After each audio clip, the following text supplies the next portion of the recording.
Good evening. You're very welcome to Faith Matters. I'm David Hennessy. Today, I'd like to continue my conversation of last week with Eric Tafoya. Eric lives in San Bernardino, California, and he says of himself, every vice that you can think of, that was me, drugs all the way. From the age of 13 until 40, not a year went by that he did not spend time in either juvenile detention as a teen or in prison. Then he found himself facing a possible sentence of 25 years. His name is Eric Tafoya. So I let Eric take up the story himself from there. The problem with Calvinism is the tulip system is broken. I think there's a lot of legalism within, like sometimes within Catholicism there can be legalism, right? But legalism within it based upon the fact that, well, no free will is kind of off the wall.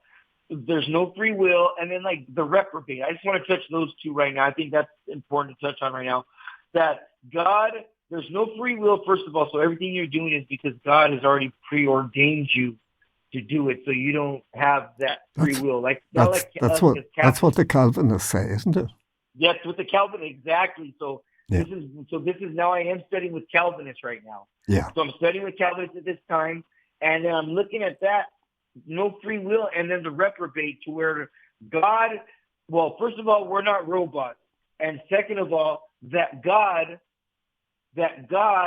created some people to go to hell, and he created some people to go to heaven. I just didn't see my God being like that, you know. And so I'm about to get out of jail. I'm about to get out. I see Jesus' grace and mercy, you know. I'm about to get out of jail at that time, and I would tell myself, I'm going to go to the Kingdom Hall. Ended up going to a non-denominational church with a friend, and I would give my life to Jesus Christ, you know. I would become a leader.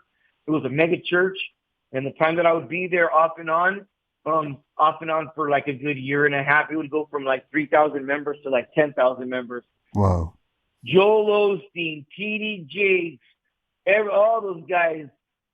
That's how messed up those churches are, because that church was a Trinitarian church, and they had T.D. Jakes, a oneness Pentecostal, preach there. That don't even make sense. He don't even believe in a Trinity. That's dumb. But that's how that church was. And I would become a leader. I would get married there, but I couldn't stop sleeping with all the women in the church. You know, remember, I was still a broken person, and I didn't have the weapon. It was more of a motivational speaker I was going to see every week, and the good worship music, right? But there was no substance to break my chains, to help create in me a free, new, clean spirit. And so, of course, I would fall apart, man. I would start using drugs really bad. I would lose my wife. She was Catholic, and I would abuse her mentally, physically, emotionally. Really, like I go to confession every week, bro. I need it. And like I just ask God every week to be with her and strengthen her. I would break every crucifix, break every Mama Mary statue, break everything in there. You know, we ended up separating. I ended up living on the streets again, living in tents, living in ditches, strung out on drugs. I would meet another Catholic woman, do the same thing to her, start gang again, living in the world. This is like 2014 now. And I would meet, and then she would be scared of me. She was Catholic too. I would force her to go to a non-denominational church. It was very abusive.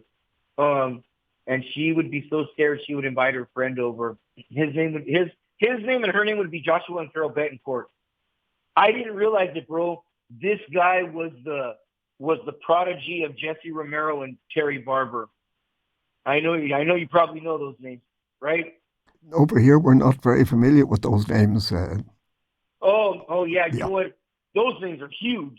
They're the people that I look up to. And at then, I didn't know that they were. Well, I'm going to be at a conference this weekend, brother, with Bishop Strickland, right? And just an amazing cast. Dr. Dan Schneider, Liber Christo Method. These are spiritual warfare warriors. We're going to have a huge conference this weekend, man. It's going to be amazing. But I didn't know back then as a drug addict, okay? So as a drug addict, I didn't know who he was. But this guy would come to me and he would know the Bible. Not only did he write books against the church, he wrote books for the church. How is it that this drug addict gang member, God put this man in my life? He's my godfather. I say it straight up, he's my godfather. because he would start leading me to truth, and I would want to kick his ass a few times, brother David. I'm not playing around, because he could answer all my questions. He knew the Bible, and I'm like, I never knew Catholics knew the Bible. Who the heck is this guy right here? Yeah. But yeah, Jesse Romero, his prodigy would become my godfather, and at the time, this is back in 2014. I didn't know, and they would take me to a conference at the Sacred Heart Chapel in Covina, California, where Virgin Most Powerful Radio's at. And I would go there, and I didn't know what it was. And it was a conversion story, and I would get mad, brother, because they're talking about Protestants, and I'm Protestant, and I'm like, bro, I got doo-wopped right now. I got suckered into coming to an event, and I thought it was mass, and it's really a conversion story of Paul Clay. He's a host for Jesus 911 and former sheriff, and Fred Krause, he's a convert, former bodybuilder turned sheriff's chaplain now, okay? And so they're there, and I walk out. I get pissed. I walk out. I kick the pew, and this little old lady's outside, and she goes, "Why are you out here?" And I tell her, "Well, they're talking about my church. I'm Protestant, you know?" And she goes, "Son, you're here for a reason. Open up your heart and allow God to move in your life." And man, she told me that, and she hugged me. She hugged me so lovingly, brother. She hugged me with a love that I didn't understand. And I was like, whoa. And I started, and she went, and she goes, "When you're ready to, come back inside." And I said, okay. And I went inside and I listened to it. No, wait. After she went back inside, this is one of the most pivotal moments in my life. I almost bypassed it. As she went inside, I walked to a Mama Mary statue. I'm going to be a little hard right now, bro. I'm sorry, but you said I could be open. But I went to, and I'll only say the word one time, but I went to that Mama Mary statue, and I looked at her right in her face, and I said, "Why the fuck are you out here?" I did. I was on drugs. I said, and I was crying. I said, "If Catholics are Christians, why are you out here?" And already at this time, I had already started studying the church fathers a little bit. So even though I was a drug addict, I was still studying. I was still trying, you know. I mean, my drug addiction's reading the Bible still out there, you know, watching Bible movies, trying to go to mass, doing these things. And I would tell her, "Why are you out here if Catholics are Christians? Why is Jesus out here?" And what came over me, Brother David, was your eternal salvation came from my womb. Jesus came to you through me, and now he's calling you back to him through me. And I just started, whoa, I got blown away, man. Eric, and I would go back in. Eric, and may I ask you, would you felt Our Lady speaking to you in your heart? I did. She said to you, would you say it again? It's because I think it's, as you said, it's pivotal. Your eternal salvation came through my womb. Jesus came to you through me. Now he's calling you back to him through me. Just after you had said what you said to her. Just right after I had said to her, and I was just crying, looking in the statue's eyes, like mad. Like, why are you out here? Why are you out here? And then that's what came over me. And then I was like, whoa. And I would go back in, and I would listen to the event, and I would start going to RCIA the next week. I would go on my own. I would just start going to RCIA, and I would attend, and they're like, man, this guy knows a lot about the faith. And they didn't realize I was on drugs because I already knew the Bible. It's not hard. When you know the Bible already and you become Catholic, it aligns perfectly with each other. I can find everything in there from the Bible in my Catholic faith. So a lot of people, when I first started converting this is 2014, they thought I was on fire and I was strung out on drugs. It's just that I could quote the Bible. I could talk about the sacraments. I could talk about things that are really basic in the Catholic faith because I had been studying and I'm on drugs. Every day I'd be reading and studying and people would trip out on me.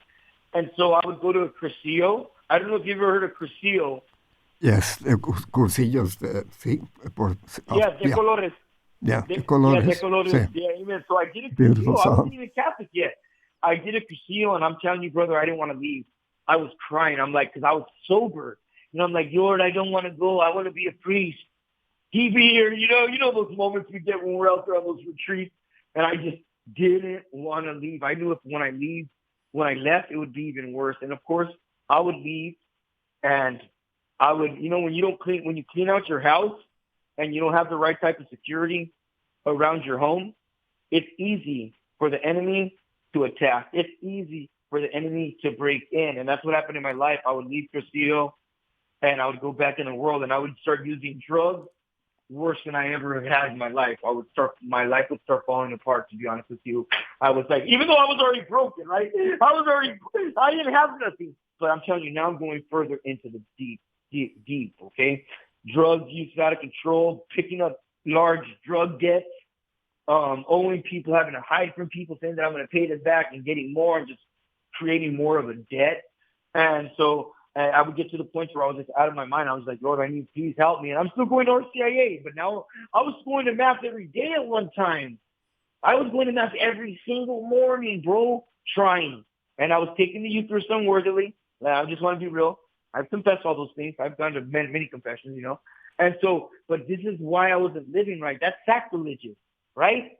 That's inviting demons. I'm doing what the demon wants me to do, not in a worthy manner, taking the Eucharist. I'm not even Catholic. I'm not even right to take it. Even though I'm baptized, I don't have the right to take it, So I'm calling more upon myself. I didn't realize what I was doing, And so I would get in gang shootouts. I was running from these guys one time because we're doing drug deals, and I jumped on a nail was on a fence, and it tore my entire thigh open. And I was hiding in a shed, and I could hear them, where is he at? And I ran in a shed, and there was like 5 of them. And I threw a bag of clothes over me, like 3 bags of clothes. I just dumped on top of me. And they never found me, but I could hear them like, where is he at? Get him. Look in there. And I could hear them looking, they're like right on top of me where the clothes were at. And so I just be like, man, Lord, I'm tired of my life. Help me, man. I need to change this. This is getting out of control. And I would go to a church one morning, and I would see this church right down the street from where I live, actually. I would go to the church, and something called me to go in there, and I'm like, Lord, please help me. Help me. I'm tired of doing drugs. I'm tired of this lifestyle. I'm tired of living like this. And he was telling me, just go in there. Just go in the door. It was open. It was right before 7 o'clock mass. They have mass every day at 7 o'clock there. It's Our Lady of the Rosary Cathedral right here in San Bernardino, California. And I would say, Lord, please help me. I'll do anything. You said if I asked it in your name, you would do it for me. What? Take this addiction. I can't do it. I can't do it. And when you ask God a question, when you ask God for something, God will give you. I truly believe that from the bottom of my heart. I've grown accustomed. When I ask God for things, when I need things, He gives it to me. At this moment, I asked Him a question, and He told me to go inside that door. And then I begged Him to take it away from me. Now it would become something so much more, bro. Because I would leave. I wouldn't go in the church. And I would leave, and I would go to my grandma's house, and it would be the last day I would see my dad alive, But I would see my grandma. Rest in peace to my grandma. She's my Catholic grandma that was been praying my novenas for me for years. I'm glad I got to spend some moments with her before she passed on, and she got to see me on fire for the faith, Not a broken gang member, a drug addict, but in this moment, I went to her house. I didn't know there was a stakeout that the police were waiting outside for me. Because 2 weeks before that, I didn't tell you this. I told you all the gangbang and all the things I was doing. I was going from woman's house to woman's house to woman's house.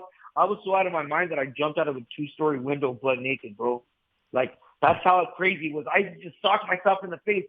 I would sit on the floor so tweaked out just talking to myself for hours.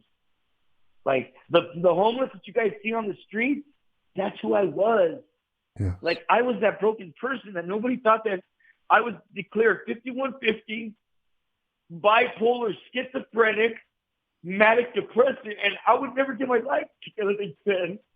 And there's a lot of people out there that are broken with these things, and people tell us they can't change.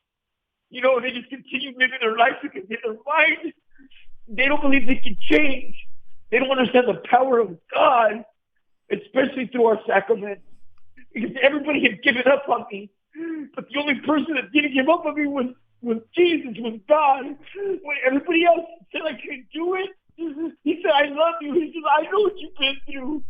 I'm sorry you have that anger problem. I'm sorry you've had all that stuff happen to you. But I got something new for you. And we have to live in that victory. and understand that he started the good work and he's going to complete it through our Lord and Savior Jesus Christ. But it's about me saying, God, I need to surrender to you, you know? And so that day I would go on a high-speed chase. I would.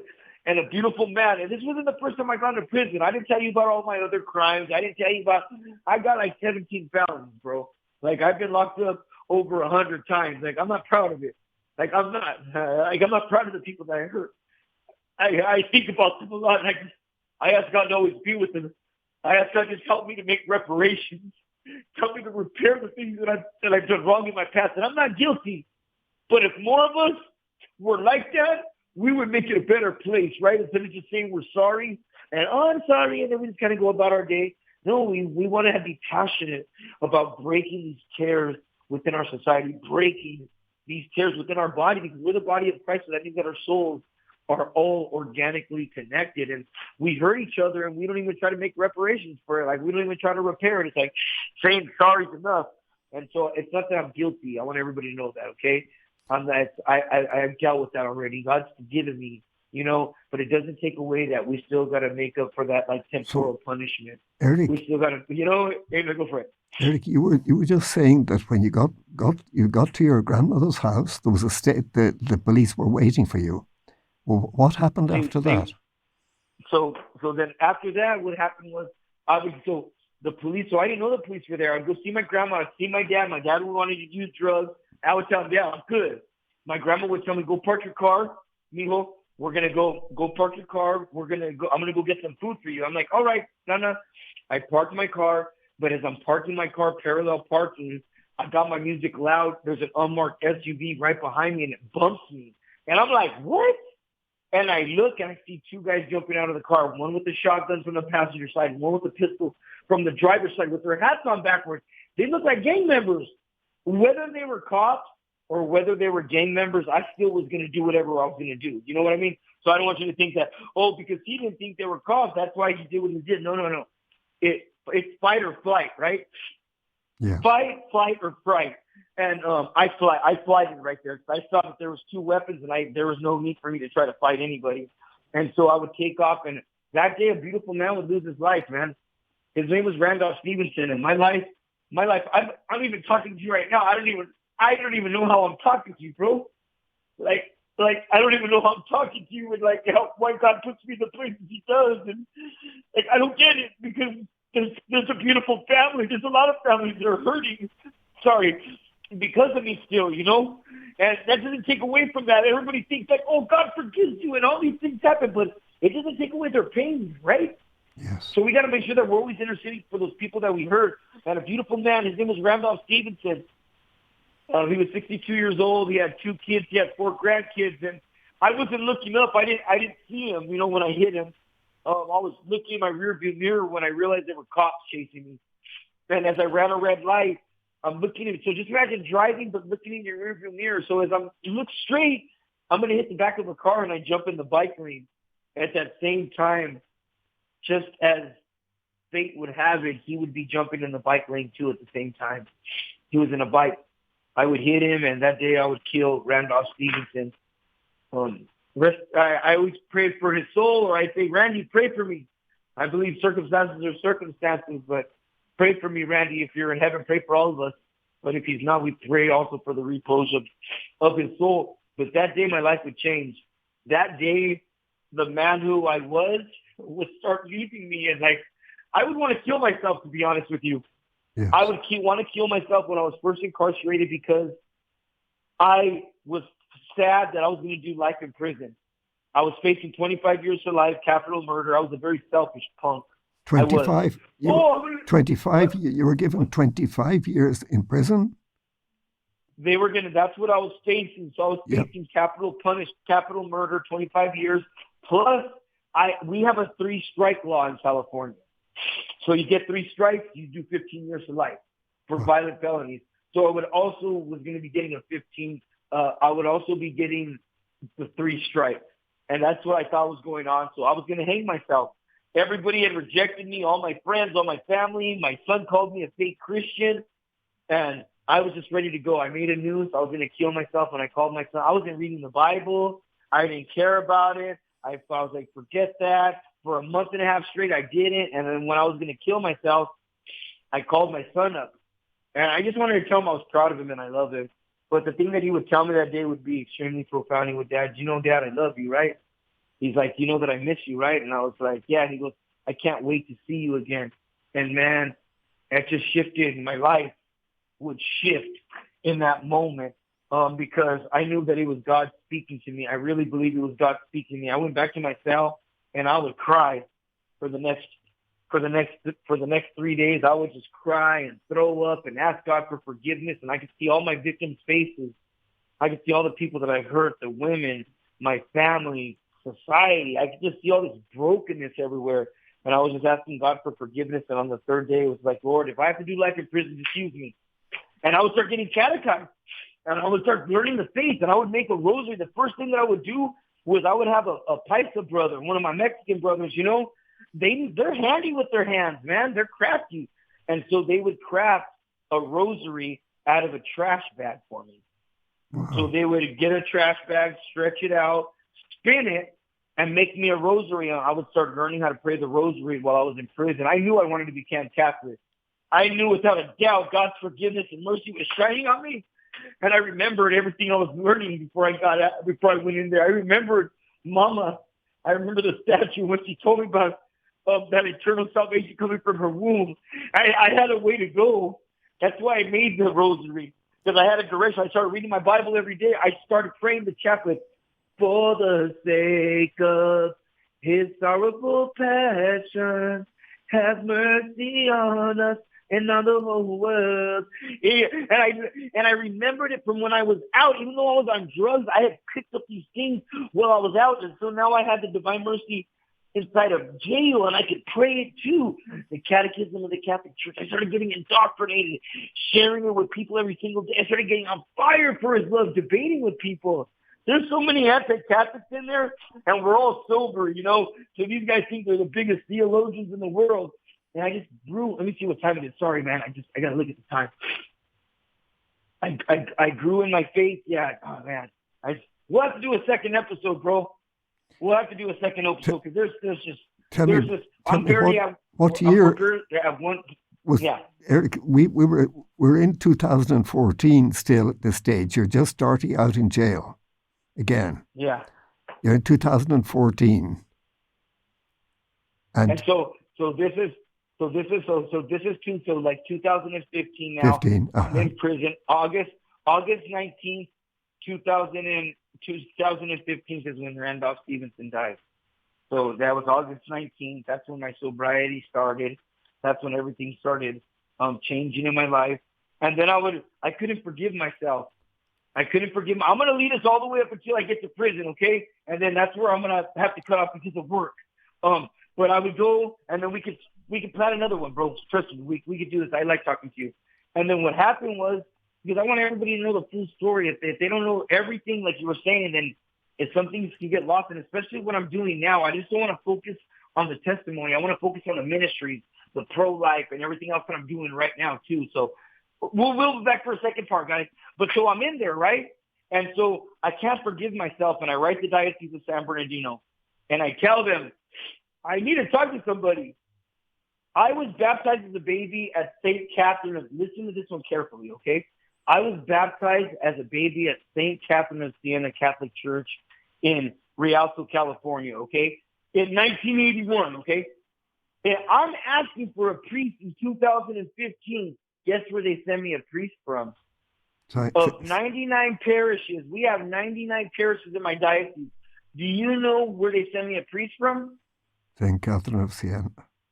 St. Catherine of Siena. And I was blown away, bro. I was blown away. I was like, what? And not only that, but he's the exorcist priest for our diocese. His name is Father Stephen Porter, and I've been able to have him do a couple masses for us. It goes around, bro. Yeah, I'm telling you one thing. This is just it's an amazing story. That's why I have it. And he comes in there and he visits me.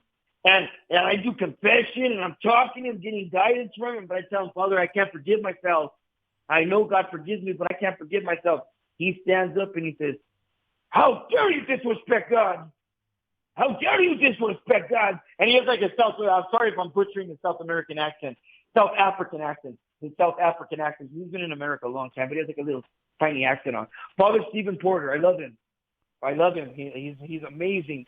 And I knew he had to yell at me. You want to know why, bro? Because that's the kind of man I am. I need to be yelled at. I don't need soft. I don't. I was structured and built a certain way, right?